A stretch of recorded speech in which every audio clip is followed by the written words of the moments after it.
ఒక ఛాలెంజ్ చేశారండి అప్పట్లో.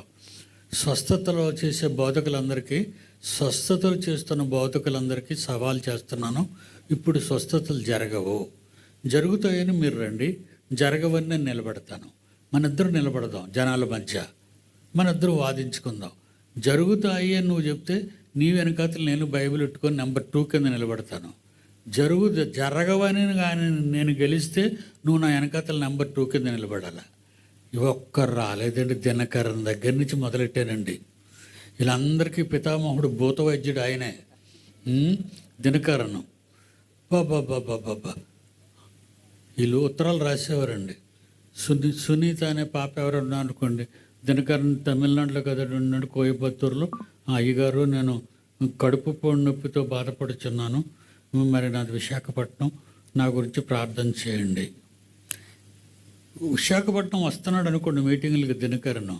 విశాఖపట్నం నుంచి వచ్చిన న్యూస్ ఉత్తరాలన్నీ దగ్గర పెట్టుకుంటాడండి. అందులో ఎవరెవరు ఏ ఏ జబ్బుల మీద ఉత్తరాలు రాశాడో వాళ్ళ పేర్లు, వాళ్ళ జబ్బు, వాళ్ళ ఊరు రాశాయి. పేపర్ మీద తెచ్చుకుంటేవాడండి వేదిక మీదకి.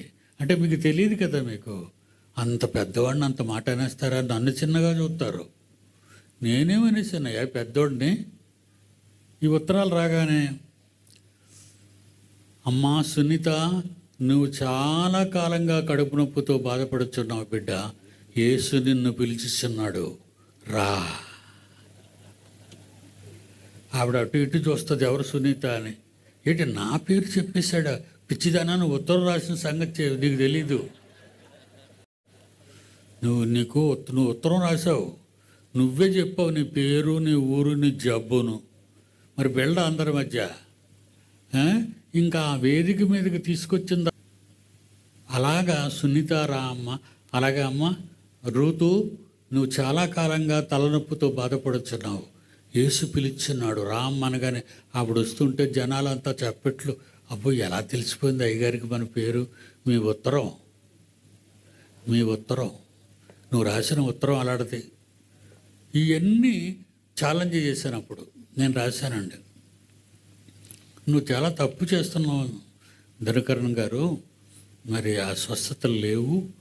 ఒకవేళ మీరు విశాఖపట్నం వస్తే నన్ను రమ్మంటే నేను వస్తాను. అప్పుడు కుర్రవాడిని కదండి, కొంచెం ఎంత పుడితే ముసలోడిని అయిపోయాను. అప్పుడు కుర్రవాడిని, చాలా యాక్టివ్గా ఉండేవాడిని. మీరు రమ్మంటే వస్తానంటే నా ఉత్తరానికి సమాధానం లేదండి. ఎందుకండి, ఎలాగ ఒప్పుకుంటాడు? జరగవని అతనికి తెలుసు, జరగవని నాకు తెలుసు.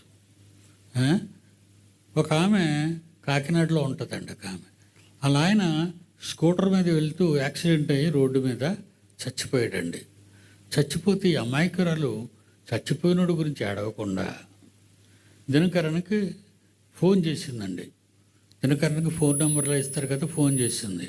ఫోన్ చేసి, అయ్యగారు, నా భర్త చనిపోయారు, మరి ఇప్పుడు దేవుని దగ్గరికి వెళ్ళారో లేదో మీరు చెప్తారా అని అడిగాడు. దేవుడి దగ్గరికి వెళ్ళాడో లేదో దినకరన్ చెప్తాడా? అమ్మ, నేను చూశాను, దేవుడిని అడిగాను, దేవుడు నాకు చూపించాడు దర్శనంలో, నీకు పేతురు దగ్గర మీ ఆయన ఆడుకుంటున్నాడు అన్నాడు. అడుక్కు తింటున్నాడు అంటే బాగున్నావు. ఇలాంటి మాయబోతలు సమాజంలో ఉక్కిరిబిక్కిరైపోయండి, ఎక్కువైపోయి. ప్రతివాడు స్వస్థతే కదండి, ప్రతివాడు స్వస్థతే. ఏమి స్వస్థత చేస్తున్నాడు అన్నాడు ముఖానికి. కరోనా వచ్చినప్పుడు సవాలు విసిరానండి, ఒరే బాబు, ప్రపంచంలో ఉన్న వైద్యులారా, స్వస్థతా వరాలు ఉన్న భక్తులారా, కరోనా ఆపరండ్రా బాబు, లక్షల మంది చచ్చిపోతున్నారంటే ఒక్కడ మాట్లాడలేదండి. ఆడు మాస్క్ వేసుకొని తిరుగుతున్నాడు. ఏంటి స్వస్థత వరం ఉన్నవాడు నీకెందుకురా మాస్కు? నీకెందుకు మాస్కు?